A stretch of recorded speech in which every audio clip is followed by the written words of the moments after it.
Michigan fans everywhere, presenting the Matt and Seth Show, hosted by Seth Fisher, editor of MGoBlog.com, and Matt Demorest of Realtor and Lender.com. And now, gentlemen, take the mic. I can hear it now.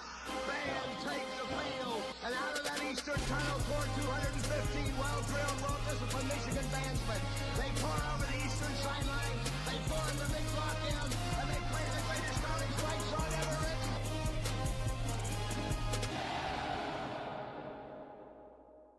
That wasn't that fun to watch. No, man, I kind of felt it was could have been better. Yeah, it could have been better. A little bit of, man, we talked on Sunday morning. It just felt like let's wave the white flag and hope that maybe we get lucky enough on some turnovers, defensive touchdowns, special teams, something. But it seemed like offensively there wasn't much of an effort to take a chance to win the game, is how it felt to me. That's kind of how I felt, yeah. Well, I think that they had certain fetters, right? And this was something we talked about in the offseason. This was something that was not unexpected, that they're not going to want to run Bryce Underwood because they don't believe in running the quarterback unless you have two. Mateer's doesn't have a backup. Oklahoma didn't feel the same way, and that was a big deal, right? The QB running game for Oklahoma was really the engine of their offense. And it made it really tough for Michigan to defend them. I thought that their game plan was really well thought out, that Oklahoma really treated this as a must-win, that this was a program win that they needed. And Michigan went in being like, all right, we're not going to wave the white flag exactly. I think that there's a scale. And on that scale, Michigan was definitely on we're not going to put it all on the table because there's other things to win this year. And it is what it is, man. I don't feel like I don't agree with it, but it's not like I can change it. And No, but I mean, I really do think that and I said this to you Sunday, but I mean, we put Bryce Underwood in a position where he looked bad. His Pro Football Focus ranking was like not even 50, sub 50, I believe. And we put him in a position where if you're going to look bad, I'd rather you look bad taking deep shots that don't hit, making plays, trying to make plays and make something out of nothing, because that's how we win. So I feel like you're trying to save his confidence, and at the same time, like I don't think he feels like I couldn't imagine him feeling super confident after that game plan and how that went. I don't know how you grow from handing the ball off. I just think it's been times. talked to death, man. I think that's a conversation that like we had on the podcast, and that we're gonna have. It's just I feel like that's been talked to death in Michigan circles, and let's talk about defense. Let's talk about something. I wanted to get into. I thought, this is not going to make you feel any happier either, but I wanted to get into something weird. They didn't fit unbalanced sets very well anymore. So I thought, this would be a good opportunity to kind of go over unbalanced sets again real quick, okay? Just so recap, everyone knows what it is we're talking about. Move that little thing. All right, so your normal setup, right? Basic rules of football. You got 5 linemen who are not allowed to catch a pass, right? Not eligible receivers. They're defined as the 5 guys out of the 7 on the offensive line, on the line of scrimmage, that are inside, right? Those 5 guys can't catch a pass. Now your 4 backs, and we move guys all around, right? But these are the rules, right? The 4 guys in the backfield, they're the ones who are allowed to go in motion. They're also all eligible receivers. And then you have 2 ends, right? The 2 guys on the line of scrimmage on either side, they are also eligible receivers. Okay, normally we make those wide receivers. Just a tag. There's a later rule that they have to be wearing an eligible number. So 0 to 49 or 80 to 99. Don't wear an offensive lineman's number. Those are the rules, right? So why would teams do this, right? When you go unbalanced, what you're doing is you're covering a receiver. Okay, so now technically he's one of those 5 interior linemen, right? He's covered. He's an offensive lineman for this play. Now, this guy can become a receiver, but if he's not wearing an eligible number, right? He's not either. So that's just a lineman over there. And this is usually what it looks like when teams go unbalanced, okay? It's just kind of a normal set, but then they mess around with the look, right? It might be the tight end covered, whatever it is, right? The idea, why would you do this? Well, the way that defenses need to fit up, right, is they have gaps. Pretty much every defense these days is going to be a gap defense. Even if you're two gapping, you're based on gaps. This is how you have to play defense because we have safeties nowadays. And then you have, maybe one safety taking the running back. This is just an example of one way to fit a run. Very simple, right? Everyone's got their gap, right? And the gaps are related to what you can do, right? A center or a guard. You got a nose guard kind of taking in there, right? You got a Mike linebacker taking the other that A gap, right? Those gaps right on the interior, you want someone strong, and then you can have more speed on the outside. When you go to an unbalanced formation, everyone's got to kind of shift their gaps, right? Now you have an extra gap over here. You're missing a gap over here. And what you've done is changed everybody's jobs. So now this cornerback over here, unless he follows the receiver, he's going to be this edge defender, right? Now, so he's, instead of having this guy holding the edge and having like a pulling guard coming at his face, now you got this guy.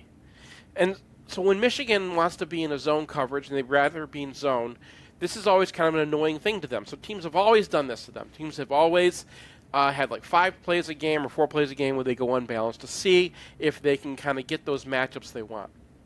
And Oklahoma is no different. Oklahoma went to their unbalanced package, and they did it with a QB run game. And it was really effective, and I wanted to show you why. Now, first, Matt, if you'll do me a favor, show me your biceps. I just want to see one there you wow. Yeah. Okay. Did that look good on camera? I mean, it did. It kind of took up the whole bottom half of the screen. There we go. All right. That's a filter. That's a bicep filter I put on. Right there, yeah. So that was Michigan's call. Now, it wasn't always their call. They had this other one. It used to be this. If you kind of look over here, see this? They're unbalanced. Cornerback sees it, and he has a sign. So that used to be the sign. See Michael Barrett? Making a sign, everyone sees it. And then here we are in 2023 national change. Look at everybody, right? They go unbalanced. Everybody makes the sign. Now, we're not shifting the defensive the positions, right? You still have a cornerback out here. There's Josiah Stewart out there. And everyone just kind of shifts over. And that was the way they would do it. They would put that bicep up, right? Yeah, and so Josiah Stewart shifting into basically weak side defensive end. Yeah. Okay. Everybody else is moving over a gap. Here it is. Here's it again, right? Here's Ohio State. Everybody doing it. This is last year. So they get formation. You see, as soon as Hausman sees the formation, look at that, right? Everyone got it, right? And that way they leave their cornerback up here. They still keep their same positions, and then he's in position if they move someone over. And everyone fills their gap. And this is how we've been doing, even like we don't have much time, right? This is a play where Ohio State was kind of changing their formation. They got to it with just 2 seconds left. Even then, you just get a quick communication. You see that? See Barham right there? Just telling Hausman, look, got this. Come on over. Right? Yeah. Yep. And so he's done it. And look at that. They're trying to get wide of him. They're trying to mess with him because they've got the running back leading. Okay, and they're going to have him coming on end around, and that's the idea, right? Mess up everybody's fits. Barham sees it, gets in front of his guy, and doesn't even matter because the play gets made inside, but that's what they've been doing, right? Sometimes they don't even have a whole lot of time for it. Here's another opportunity. They see it very late. Watch this. You just move over. Okay, this is in the Rose Bowl. It's a very, very subtle sign, but look. Come here. And see, he fits the run and gets right in there. This is how we've been doing it for years. And I noticed when against Oklahoma, suddenly, we weren't doing the same thing. So here they are. They're getting set up.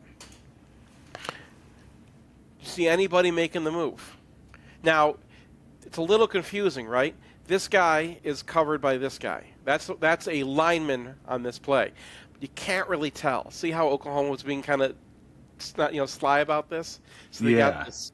So they got one receiver right up on that line. right? As far up as he can go without being offsides. Maybe even possibly a little offsides. But what you do is you kind of go and give a thumbs up to the official, and the linesman will say you're okay. Okay?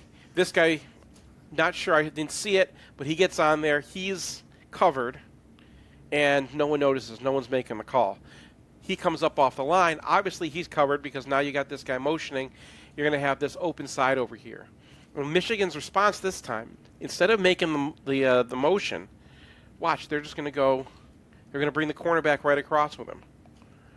So instead of changing up the fits, instead of everyone shifting a gap over and doing this, their new response is just have the one guy follow him around, right? You see it on this one too. Well, yeah, I mean, you have a chance to recognize it and not have to commit a man to coverage there, right? If you notice it, yeah, you know all he can do is block. And not noticing it sets up an advantage somewhere else in the field. Right. So that's fine, right? If that's how you want to handle it, that's fine. Here's another instance though. Oklahoma's they're down in the red zone. They shift 2 tight ends over to the backside, right? Michigan does this call. They put their arms up. This is we're shifting to the other side. You can watch it again, right? They start shifting. Everyone up, arms up, everybody, right? We're all changing sides. The strength is now the other side. They all flip. But what they don't do is notice that there's an open side here, right? There's no receiver down here. This is a unbalanced formation. This tight end's going to be covered over here by this wide receiver, and you still have a cornerback up here. But no one shifted their gaps. So when they run the play, they move the running back over just to get one more guy over to this side, right? And then they're pulling 2 guys. They're doing a QB counter, right? So pulling the guard as your kick out, and then pulling this as your lead blocker. Here comes the kick out. I was really mad at Moore. This is kind of a side note, but Derek Moore should know better than this. Okay, he comes in, and you're supposed to blast this guy, right? Make sure that hole is constricted, but you also got to keep... He had a bad just game. A lot of over pursuing by everybody, a lot of not sealing your gaps, a lot of not. But it's not over pursuit. Like it's just not getting in your gap. It's not. It's under pursuit. So that was one thing that annoyed me. Look, he wants to make a play. He hits this guy really hard, but his shoulder is not open. Right? He can't. He has no access to the quarterback, so he doesn't really do anything. He's just taking himself out of the play because he's getting wrenched around there, and the quarterback's free. Now, here's this tight end coming. Right, and we have that once they shifted. Okay, if you're planning all those gaps just like we did on the diagram, right? Barham's got to be outside of whoever comes in here. Okay, so we get this play. Okay, he's coming in, right? He's going to take the kick out. The next guy is got to be Barham. He's on the inside of that kick out. That's his gap. Tight end comes around. Look what happens. He's trying to make a play and hit this guy hard. Goes on the wrong side of him. See that? Now, did they not make the call? Did they not see it? Was he supposed to flip with Houseman? And Houseman is, but no, because Houseman is engaging this guy because he's got the block. He's got this lane inside of the tight end, right? Barham's just supposed to be on the outside. That's all it is. And that's the thing. They're doing this without gesturing. So here's another instance where now it's a little more obvious. This guy's off the line of scrimmage. Someone should be making the call. Someone should be saying, look, we got an open side over here. Okay? Now it's obvious because he goes in motion. Okay?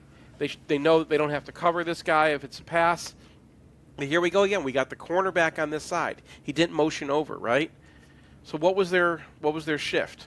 When he motions, everyone kind of moves over a little bit, but they don't do the call. See? No one really changes. And maybe it's supposed to be silent or whatever it is, but once again, we're not fitting the holes. We got Barham all the way out here. He's trying not to make the same mistake, so he's trying to stay outside of the tight end. But then you got, a lineman going to the wrong gap. Look at Williams here. And then you got Rolder over here. He's supposed to have that backside gap. But because everybody's off, okay, he's out here in the wrong gap. He's he's in the wrong gap. He's not thinking over here, right? And Rolder doesn't know where to go. So then they have to fix it, and then no one's got the backside edge after the quarterback bounces around for a bit. So it was just really weird that they did not have the fits for this thing when, I mean, it's been something we've been so good at. And we just had this reaction for so long. We had the same reaction. And you saw... Yeah, it seemed like we were in great position against teams and played with great leverage, hit our gaps. It seems like we had contained well last year. It just had a feeling from a fan perspective like everybody was a little lost, and I understand that on offense, new offensive coordinator, freshman quarterback, lots of change, new receiver core for the most part, new line, everything shuffled. But on defense, most of these guys have been out there before. We have our linebackers for the most part. I mean, we're in a position where it seems like we should be at least setting up correctly. So why is this happening? Like, I don't get it. I don't know. I think they took away the call, and when they go man, you don't need the call, right? Everyone's going to stay in the same spot. You're just going to remove one player with their player, right? They have a receiver, he moves around. Then we have a cornerback over there, and the cornerback's got to fit his spot, but everybody else has their gaps. If you're not going to motion, you have to have the call. And I don't know if the call is silent now. I don't know if they yell something or what, and we missed it. But it looks like they got rid of the call, and nobody knew how to fit their gaps. So if they change something with the defense, or they change something just for Oklahoma, I don't know, man. But this is something that they've been good at for a very long time, and it was really kind of heartbreaking to see them lose that ability to kind of just handle this. Because I mean, we've seen it so many times. We know the call. Fans know the call, right? We all like. I've been out there like putting my hand up before at games, like, because I see it, right? Like, we're in the stadium and I'll see like they're unbalanced and I'll be like, yeah.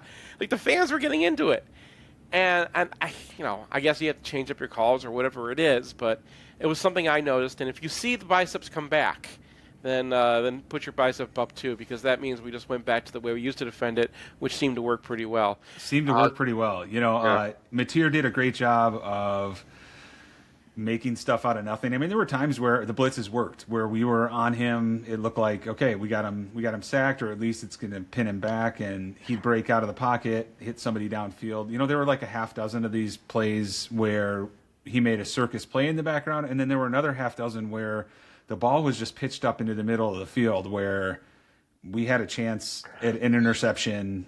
I mean, I just rewatching the game. That's what is, man, right? Like, I know, and it's like, it feels like, how do you feel unlucky in a game that all that kept us in really was the luck? But there's some of that where it's like, if you replay this, I think we beat Oklahoma 35% of the time if we replay them on the road, then maybe 30%, in that range. It's not like... They had mistakes on special teams that made up for the luck that they got from Mateer.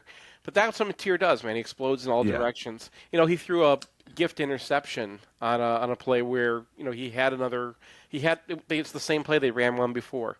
So there's a lot to break down. You know who could have done what John Mateer did? Tate Forcier? Bryce Underwood. Okay. That's the hard part. It's like you have a 0% chance of winning if you decide that your offense shouldn't score any points. Yeah, I think that it might not have been Bryce Underwood they were protecting as much as they were protecting him from his own pass protection.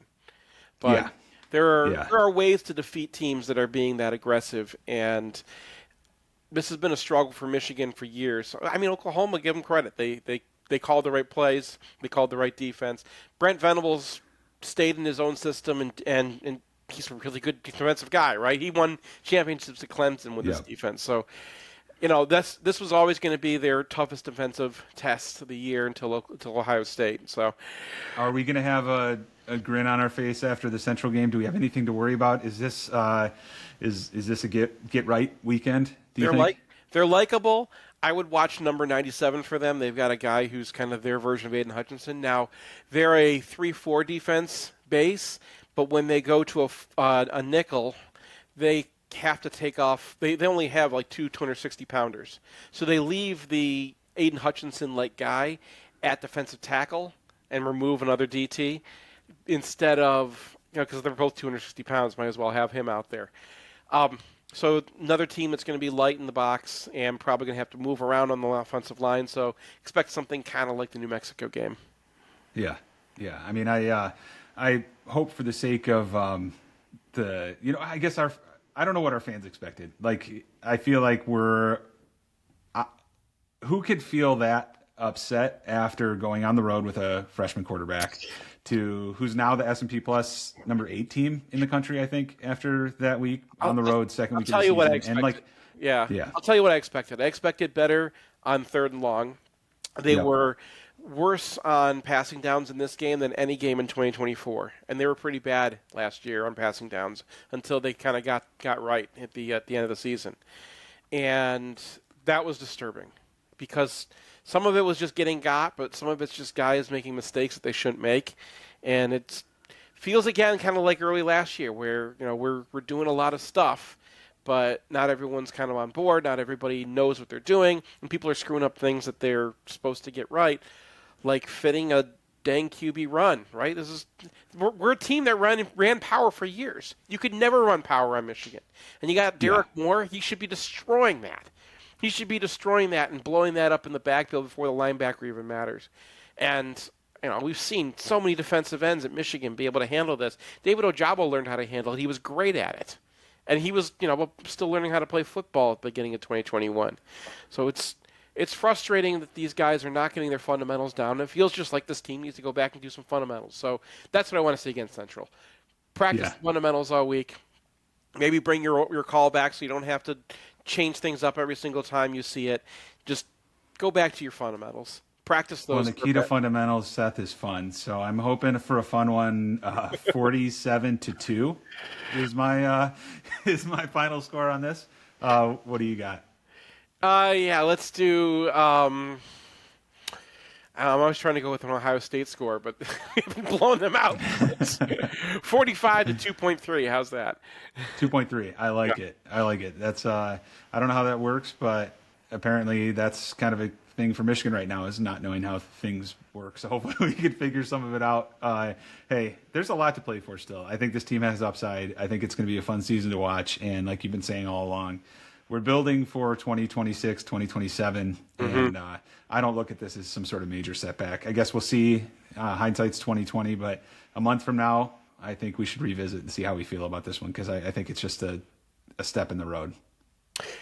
Yeah, man. It's last year we were pretty down after the Texas game, and this one feels kind of like we're right back there again. But Ohio State's got to come here. So I felt different about the Texas game because and not to go too deep into it, but I didn't feel like we were going to be any good last year either way. So I think that was confirmation, where I don't feel as hopeless right now. That I think we're going to have some fun football to watch this season still, regardless of what happens. And I think it's going to be interesting, where it was hard to be interested until the Ohio State game last year. So got some big games left.